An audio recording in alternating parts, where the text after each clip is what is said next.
En este video mostraremos cómo construir la bisectriz de un ángulo utilizando únicamente regla y compás. Para ello, supongamos que queremos encontrar la bisectriz del ángulo X. Lo primero que debemos de hacer es colocar la punta del compás en el punto A y trazar una circunferencia de tal manera que corte a los segmentos AB y AC.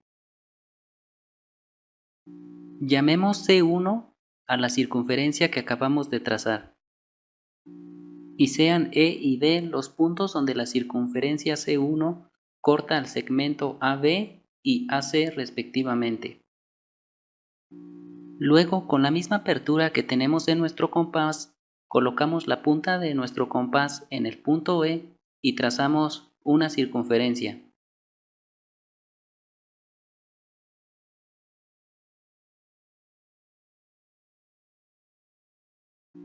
Y hacemos lo mismo para el punto D.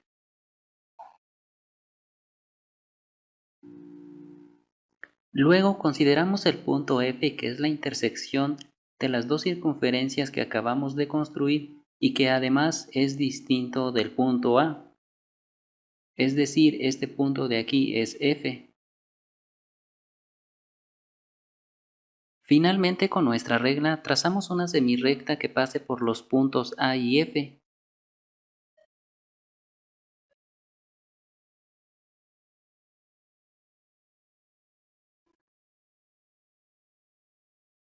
Llamemos a la semirrecta que acabamos de construir la semirrecta L. Entonces resulta que L es justamente la bisectriz del ángulo X. La pregunta interesante tras realizar esta construcción es: ¿por qué es cierto que la semirrecta L es la bisectriz del ángulo X? Es decir, ¿por qué estamos afirmando que este ángulo A es igual a este ángulo B? Para poder contestar esta pregunta, primero nombremos a esta circunferencia la circunferencia C3 y a esta otra la circunferencia C2. Observemos que por construcción estas tres circunferencias tienen el mismo radio. Además, como la circunferencia C3 fue trazada con centro en E, esto quiere decir que la circunferencia C3 pasa por el punto A. Análogamente, la circunferencia C2 fue trazada con centro en D, entonces la circunferencia C2 también pasa por el punto A.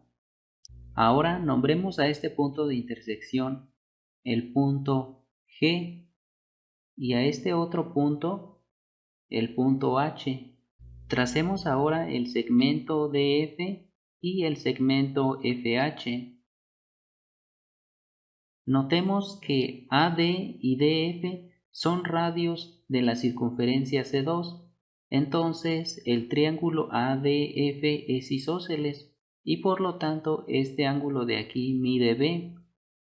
Ahora, si a este ángulo que tenemos aquí lo llamamos gamma, entonces nuevamente DH y DF son radios de la circunferencia C2 y en consecuencia el triángulo DFH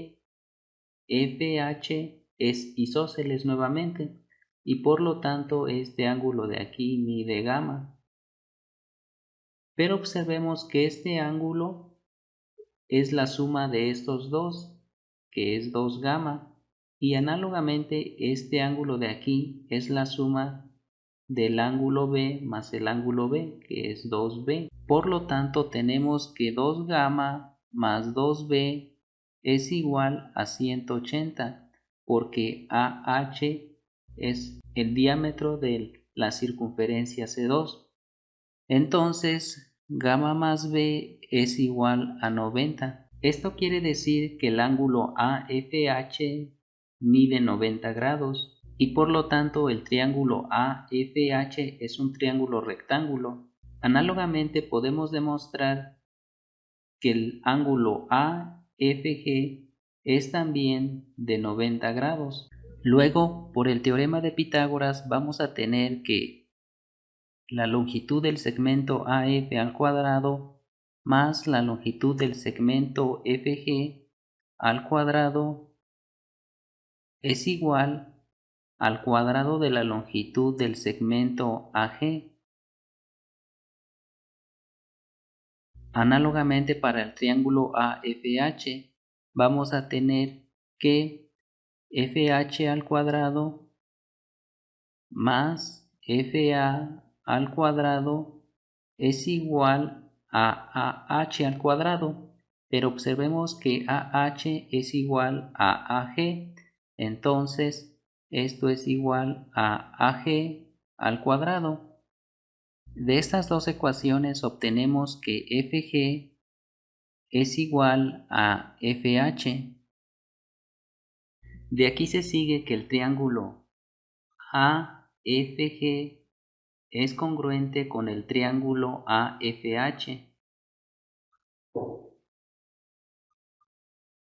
y por lo tanto A es igual a B. Entonces ahora sí podemos decir que la semirrecta L es la bisectriz del ángulo X.